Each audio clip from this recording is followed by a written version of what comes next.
እየመጣች ተኝ መንገዱ ሰፊ ነው አለ አብርሽ። እንግዲህ ሩታን ሊመርጥ ይመስለኛል። ምንም ነገር አላስታውሱም ብሎ እርፍ ጀለስ አብርሽ ይመችሽ ብሮ እንዴ 500 ሺህ እስኪገባ ነው እንዴ ይሄ ልጅ ለካ ምንም ነገር አላስታውስም። እብድ ጅልጅል ሲያጫውተው የነበረ ማለት ነው። እና ዛሬ 500 ሺህ እንትኑን ካከበረ በኋላ ታስታውሳለህ ከኔ ጋር ጥሩ ጊዜ ነበረ ምናምን ትላለች ሩታ። ምንም ነገር አላስታውስም አላለም ብሮ። አሁን በቃ በመጨረሻ አብርሽ ማለት ነው እውነቴን ነው የምላችሁ ሁለቱንም አልፈልግም ሊል ነው። እኔ ሳስበው ብዙዎቻችሁ ሄርሜላን መረጣት ምናምን አለቀ ሲጀመር አልጨረሱም እኮ ስራቸውን። መጨረሻ ላይ ነበረ ሁለታችሁንም ላወራችሁ ፈልጋለሁ ሲል ቡዜ ደግሞ ማራዘም ፈለገች እና ኤፋ የሆነ ነገር አድርጎባል ምናምን ተብሎ ተመክሮ ምናምን አብርሽ ነው የተመለሰው። ሲጀመር አብርሽ መጀመሪያ አልታመመም ብያችሁ ነበረ። ሲቀጥል መተት ምናምን ቢሆን አብርሽ ቶሎ አይለቀውም ነበረ። ምን ሆናችኋል እናንተ ጅል ናችሁ እንዴ? ባንዴ መተት እንደዚህ የሚለቅ እኮ እንትን አይደለም። ስለዚህ ምንም ስላልሆነ ምንም አልያዘውም፣ አልታመመም ነበረ፣ ተሻለው ባንዴ ማለት ነው። ስለዚህ ያልታመመ ሰው ታሟል ምናምን ስትሉ የነበራችሁ ሰዎች ነፍሲ ማር ማለት ነው። ዛሬ እንዳልታመም አያችሁት። እኔ 500 ሺህ እስኪገባ ነው ሄድ እንጂ አውቆ እያጨለላችሁ ነው፣ አውቆ እያሳበዳችሁ ነው። አላልኳችሁም ነበረ ብያችኋለሁ። ይሄ አውቆ ነበረ ሲያሳብዳችሁ ሲያጨልላችሁ የነበረ። ዛሬ 500 ሺውን ካከበረ በኋላ ጀለስ ይቅርታ ልክ ሩታን እንደማያውቃት ሰው ነው የሆነ ማለት ነው።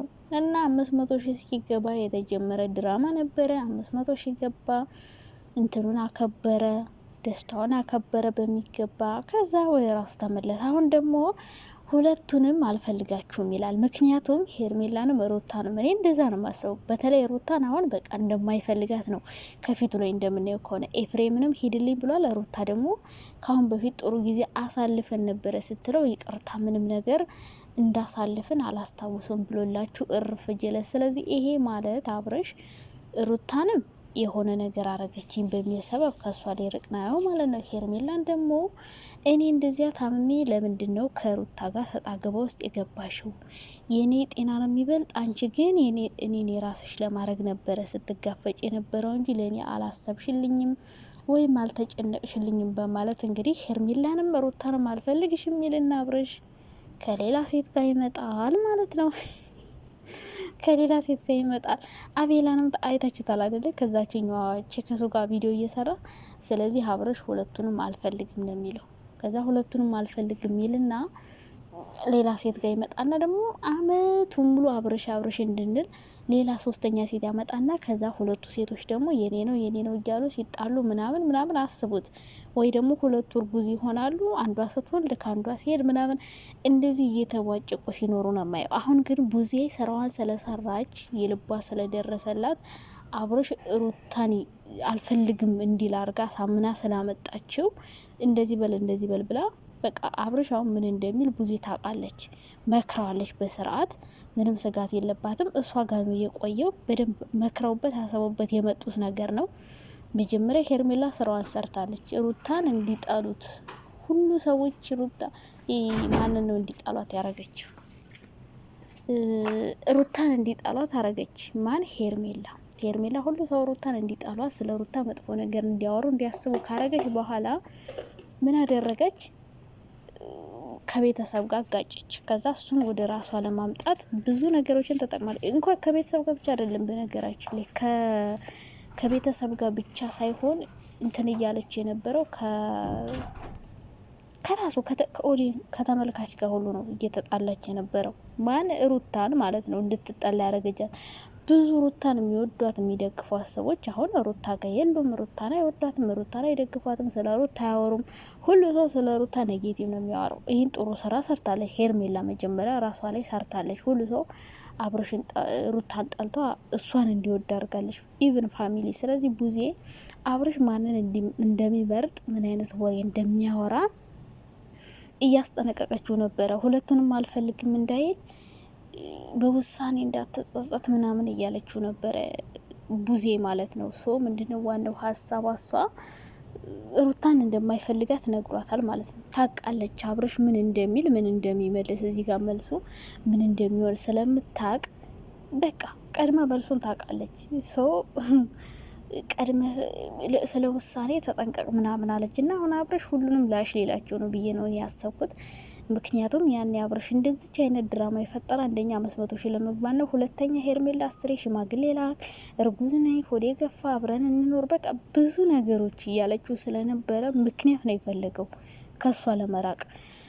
አሁን ሩታን እንግዲህ ምንም እንደማያውቅ፣ ምክንያቱም አሁን ላይ ሩታ ጋር ሄርሜላ ጋር ቢሰራ እንደ በፊቱ አይሆንም፣ አይታይም። አሁን 600,000 ለመግባት ደግሞ ሌላ ሴት ማምጣት አለበት። አዎ ሌላ ሴት ያመጣና ሁለታችሁንም ሲያጨልላችሁ 3 ሴት ሆኖ አስቡት፣ ሲጣሉ ማለት ነው። 2 ሴት ሆኖ እንደዚህ የቀወጡ 3 ሴት ሲሆኑ ደግሞ አስቡትና ምን ሊነግራቸው እንዳሰበ እንግዲህ አናቅም። ምነግራችሁ ነገር አለኝ ብሏቸዋል። ሩታን እንግዲህ ምንም ጥሩ ጊዜ አላሳለፍንም ከአንቺ ጋር ከሷ ጋር በቃ መሆን እንደማይፈልግ ነው እየነገራት የነበረው። ስለዚህ ሩታን አልፈልግሽም ብሎ ሄርሜላንም እንግዲህ ወይ ፈልግሻለሁ ይላል ወይ አልፈልግሽም ይላል። ግን ሩታ ጋር በቃ አልፈልግሽም ሌላት እንደሆነ ግልጽ ነው ሁኔታው። ምንም ጥሩ ጊዜ አላሳለፍንም አለ። ኤፍሬምን ሂድልኝ አለው፣ ዳኒንም ሂድልኝ አለው። ሁለቱንም በመጥፎ አይን ነበር እያያቸው የነበረው። እንግዲህ ያው ሩታና እንትና ማን ነው ኤፋ ብዙ ነገር አድርገውሃል፣ እንደዚህ አድርገውብ ነበር ምናምን የሚል ነገር ስለተሞላ ነው አብረሽ እንደዚህ ያለው። ገባች አይደለ? ስለዚህ ሩታን አሁን ሙሉ በሙሉ አልፈልግሽም ሊላት ነው ማለት ነው። ወይ ለምን እንደዚህ ያረግሽ ምናምን አይነት ነገር። ምክንያቱም እያሳለፉት የነበረው ነገር ሩታ ጋር ያለው ጊዜ እንደዛ ሲያቅፋት ሲስማት ምናምን የነበረው በሙሉ አላስታውስም ነበሮ ሽምጥጥ ብሮ አላስታውስም ብሎ ሽምጥጥ ማለት ነው። ሄርሜላን ደግሞ እንግዲህ እንደዛ ታሜ ለምን ሩታ ጋር ተከራከርሽ? ለምን ሩታ ጋር ተጣላሽ? የኔ ጤንነት ሳይሆን ያሳሰበሽ እሷ እኔን ስለወሰደችብሽ ነው አይነት ነገር ያለው ይመስለኛል። ሄርሜላ ላይም እኔ እንጃ ጥሩ ስሜት ያለው አይመስለኝም። ብቻ እንግዲህ አሁን ሩታን አልፈልግሽም ብሎ ወይ ሄርሜላን ይመርጣል ወይ ደግሞ ሁለቱንም አልፈልግም ብሎ ሌላ ሰው ጋር ይሆናል። በቃ ይሄ ነው ነገር ሊፈጠር የሚችለው። ሄርሜላ ሊብልጥርም ለምን ግን እርግጠኛ ባልሆነ ነገር አትበጥረቁ። ብቻ ለማንኛውም አብርሽ ይመችሽ፣ ምርጥ አክተር ነህ። ድሮም አልታመመም ነበረ፣ ይሄው እንዳልታመመ ዛሬ ያረጋገጣችሁ። ሩታ ምንም እንዳላረገችበት እና የታመመ ሰው እንደዚያ የሆነ ሰው በሳምንት እንደዚህ ኖርማል ሆኖ አይመጣም። ይቅርታ አርጉልኝ ማለት ነው። የፈለገ ነገር ብታረጉ እንደዚህ ኖርማል ሆኖ አይመጣም። ሲጀመር ቀምረው የጀመሩት ነገር ስለሆነ ቀመራቸው ደግሞ ተሳክቶላቸዋል። ጎበዝ ናቸው። እንዴት መጠቀም እንዳረባቸው መስራት እንዳለባቸው እኛ ምን እንደምንፈልግ እኛ በምን እንደምንሳብ በደንብ አድርገው ያውቃሉ። ለዛ ነው ነገር የጀመሩት። እንደሚያዋጣቸው ያውቃሉ። መጀመሪያ ገና ሲጀምሩት በቃ አሪፍ ነገር እንደሚመጣ ስለሚያውቁት ነው። መቼ እነሱ ብቻ ብዙ ሰዎች ተጠቅመዋል። ብዙ ሰው ሸቅሏል። ብቻ እንግዲህ ነገ ውጤቱን እናያለን። ብዙ ሰዎች አትደሳሰቱ። አብረሽ መቼም ቢሆን ሄርሜላ ጋር ረግቶ አይኖርም። ነገ ከነገ ወዲያም ይመለሳል ወደ ሩታ ማለት ነው።